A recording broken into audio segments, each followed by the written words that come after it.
Hello guys, it's me ফরদাস and welcome to a new video. Guys, আজকে ভিডিওতে আমরা তৈরি করব একটি সেরা ইউনিক ঘুড়ি, যেটা দেখলে তোমরা বলবে ভাই এটা ঘুড়ি না অন্য কিছু, এতটাই সুন্দর আর ইউনিক একটা ঘুড়ি তৈরি করবো আজকে ভিডিওতে আমরা।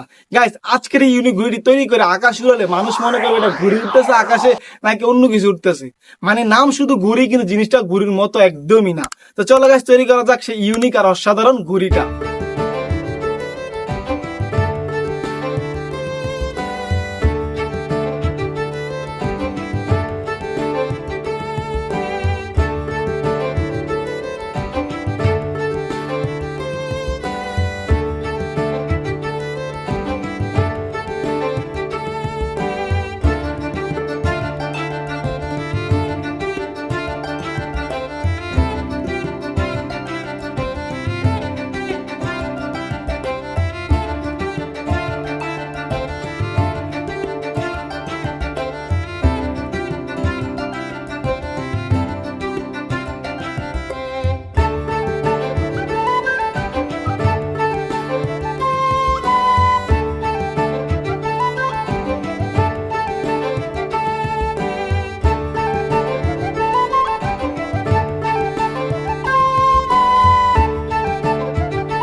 তো গাইস, ফাইনালি কিন্তু আমি তৈরি করে ফেলেছি সেই ইউনিক ঘুড়িটা, যেটা তোমাদেরকে দেখাবো বলছি। ইউনিক ঘুড়ি কি ঘুড়ি আসলে আমি তৈরি করেছি, চলো এখন তোমাদেরকে দেখাই। আসলে guys দেখলেই বুঝবে এটা ঘুড়ি না, এটা অন্য কিছু, জাস্ট নাম হয়েছে ঘুড়ি। সো গাইস দেখো, এটা হচ্ছে আমাদের সেই ইউনিক লাভ ঘুড়ি। এটা কি ঘুড়ির মতো লাগে কোনো দিক দিয়া? দেখো, আমি তোমাদেরকে মূলত ইউনিক লাভ ঘুড়ির কথাটাই বলছিলাম, তো যেটা তৈরি করে দেখাবো তোমাদেরকে। দেখো, একটা আমি তৈরি করে ফেলছি আজকে একটা ইউনিক লাভ ঘুড়ি। তো গাইস, এটাই হইতেছে আমাদের ইউনিক লাভ ঘুড়ি। গাইস, তোমরাই বলো, এইগুলো যদি আকাশে উড়ে তাহলে কি মানুষ এটা ঘুড়ি বলবে, নাকি বলবে কিরে ভাই লাভতে আকাশে উঠতেছে, মনে হয় হাটের এই মাত্র বুক থেকে হাতটা বাইরিয়া আকাশে উঠতেছে, এরকম একটা ঘুড়ি। গাইস, ঘুড়িটা আমি লাল কালার বানাই নাই, কারণ লাল কালার বানালে এটা হয়ে যেত একদম লালটে নাই। আমি এখানে সবুজ কালার যে প্লাস্টিকের পলিথিন আছে ওগুলো আমরা তৈরি করছি। দেখো, আমরা কোকোনাট স্টিক দিয়ে ফ্রেমটা তৈরি করছি, তৈরি করার পর আমরা উপর দিয়ে প্লাস্টিকের পলিথিন লাগাই দিছি। সো গাইস, এখন চলো আমরা এই ইউনিক লাভ ঘুড়িটা আকাশে উড়ানোর চেষ্টা করি, দেখি এটা উড়েলে কেমন লাগে।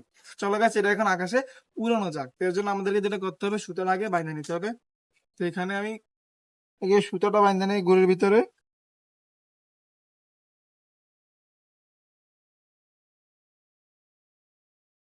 ইয়েস। সো গাইস, সুতা বাইন্ধে নেওয়া হয়েছে। এখন চলো আমরা দেখি এই ঘুড়িটা আকাশে উড়াইতে পারি কিনা। বাতাস কিন্তু নাই, তারপর আমরা চেষ্টা করবো।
সো গাইস, আশা করি আজকে ভিডিও তোমাদের কাছে ভালো লেগেছে। যদি আজকে ভিডিও ভালো লেগে থাকে তাহলে কি করতে হবে, ভিডিওতে একটি লাইক করে দিতে হবে, চ্যানেলটিকে সাবস্ক্রাইব করে দিতে হবে। সবাই সুস্থ থাকবে, ভালো থাকবে, দেখা হচ্ছে একটি নতুন ভিডিওতে। ততক্ষণ পর্যন্ত টাটা, বাই বাই।